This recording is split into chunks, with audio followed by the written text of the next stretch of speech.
Hello guys, nandito po tayo sa Muntinlupa ngayon. At anong exit po ito, mami? MCX. Susana? Susana Heights.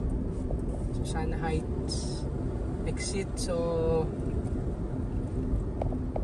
pupunta po tayo guys sa may MCX, yung kasi narinig natin na magkaroon ng extension yung MCX going to Naik.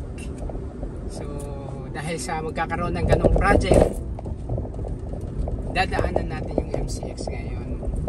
Kung ano na yung papakita namin sa inyo kung ano na yung current situation ng MCX. Yay! Alright. Sobrang init ngayon guys. Mag-aalas 12 na. Tutok na tutok po yung araw.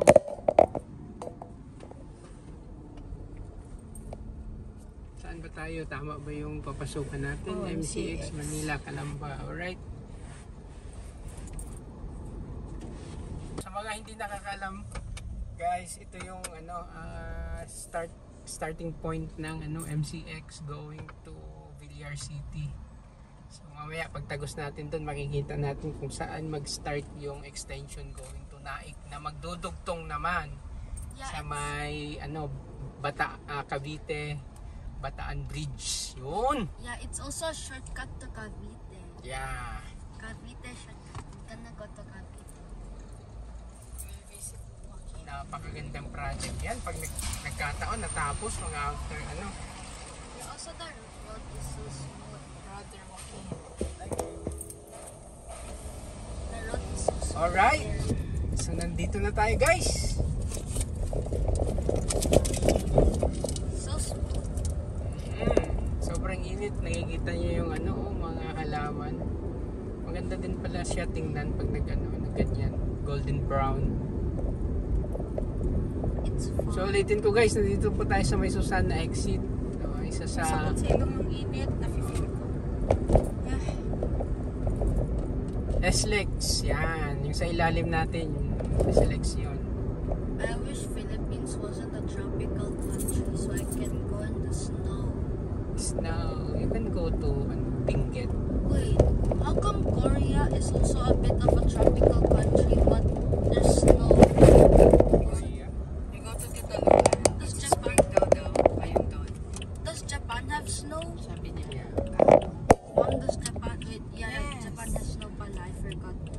Bro, how come Japan and Korea are so close to us but how come we don't have snow unlike them? Grabe ka naman eh. Antik ka na. How come we don't have snow like other countries?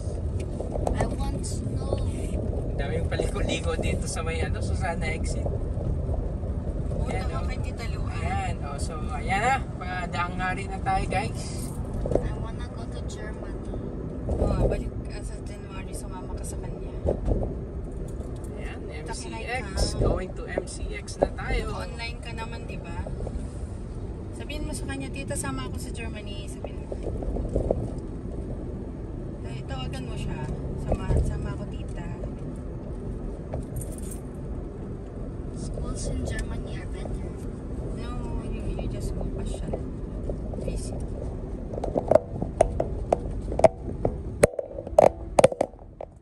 I already know some German sentences. Like what?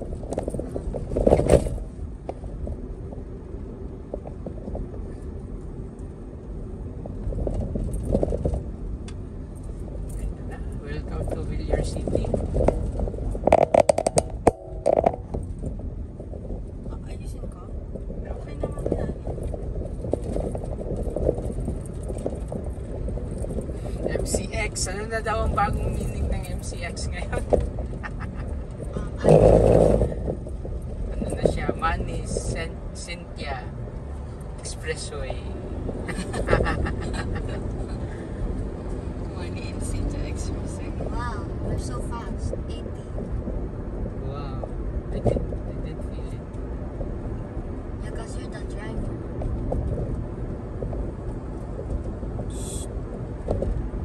Don't get fast. Dati. It's like a racetrack here. Oh, ganda naman dun. Oh, Moy, you drive, concentrate. Because cars are too fast. Oh, 60 lang daw. there's so many houses there. Yeah. There's a colony there.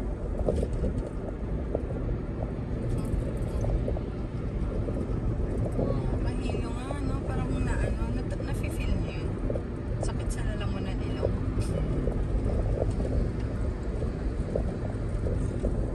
sakit sa iling dahil siguro dito yun.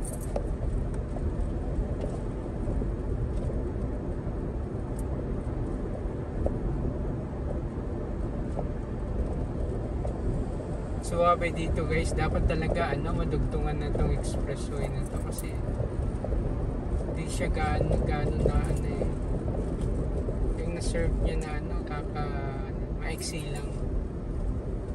Pagdating dito, exit na tayo. So ito na yung dulo guys ng MCX.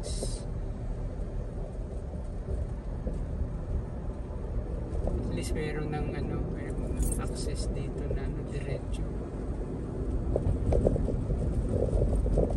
Wow, so fast shortcut.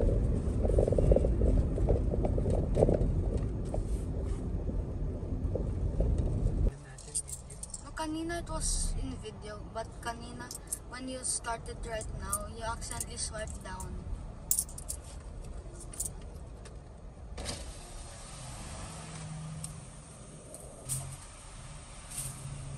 Salamat. That call is so slow. Yay, fast time again. We go from Alright, so ito na yung dulo guys. finally. At update dito, mayroon na silang uni oil pala paglabas mo, tsaka sa kabila mayroon na rin Shell. Mga mega station. Kano gas dito? Kano gas dito mga 68. 68. Wow. We so far. Nagmahal na naman yung gas. So ito na yung dulo guys, yan nakita nyo yan. Diyan na mag-start ulit yung papunta na yan ng MCX pa. Nag-push through yung proposal na yun.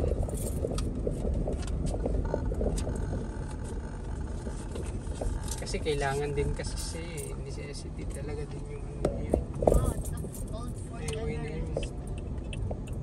Fort Everest. Ilang Fort ka?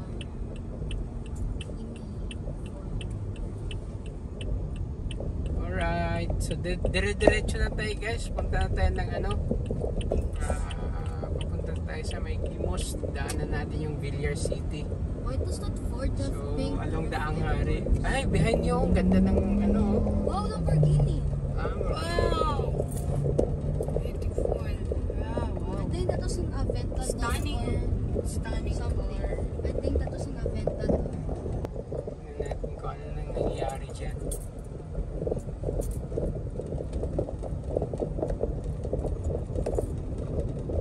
Yun Ay, ang ganda. Hanggang doon? Nilandscape na nila. Sa gilid-gilid niya rin. Ang ganda.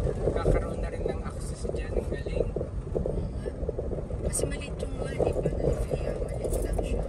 So, gagawa siguro sila ng mga pantun din sa labas park. Wow, what happened to the truck? Masarap. Bumangga sila, no? Hindi, masarap. Oh, pero bumangga sila pag-atras nila. Ate, anong tinitignan mo kasi? Ito yung gas. Tinignan ko. Malapit na tayo.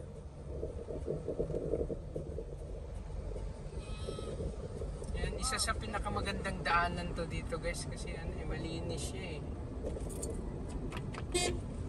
Babangkahin mo kami. Million-million ang babayaran mo. Ayaw niyo magbayad ng ng Lamborghini.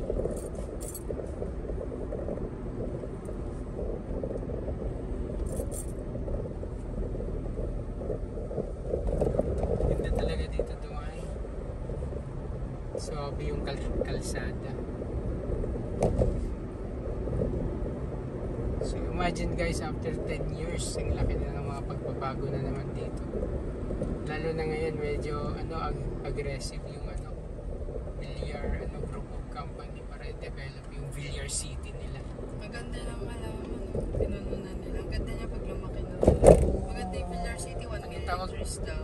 Oo, ang tawag niya 1 million trees. Yan, Tsaka nakita yan, niyo sa gitna, bagong tanim nila yan. Dami. Maganda Tapos yan. by the way, yung may bago silang bukas na dito. Hotel. Tala, mag-hoteler na tayo sa Brittany. Yan, nasa tapat natin, Brittany. Open na Siguro yan. mga 4-star hotel kaya, 5-star, 3-star lang siguro yan. Grabe ka. There's so much rich people. Ayan, dito na tayo guys sa Villar City proper. So dito nag-start yung I saw Camperval. Baka naman 5-star yan, no? Kaya, hindi ang ganda dito. Tapos, meron ka pala kaming na-upload na guys yung dito sa may loob ng Villar City. Pagkakaliwa ka, meron silang tinatawag na heritage na tree dyan. Kaso, sana may developan nila yun. Yung pwedeng mag-picnic, mag-provide sila ng toilet, There's comfort no room grass there. para sa mga pupunta. Tapos maglagay sila ng mga stall, yung katulad sa kung familiar din kayo guys dun sa Central Park, may upload din kami dun. Yan. Meron ng ganun sana. O kaya dun sa may Momo nila. forest tayo nilang gawin. Gusto kong pakita kay Luan yan. Ganun ang gawin mo. Sa likod. But also, they need to put grass in that heritage tree. Yeah. So hard. Ano kaya yun? Kapihan ba yun? They need to add grass. Please add grass in your city. They need to ask. Sarap naman na iniwan ka na. So kailangan na pala natin magpagas guys kasi wala na tayong gas. So yan guys, maraming salamat at hanggang dito na lang tayo, no? Maraming salamat sa pagsama sa amin. Don't forget to like, share, and subscribe sa channel natin. Spectacular Day! Alright! Bye-bye! Let's go.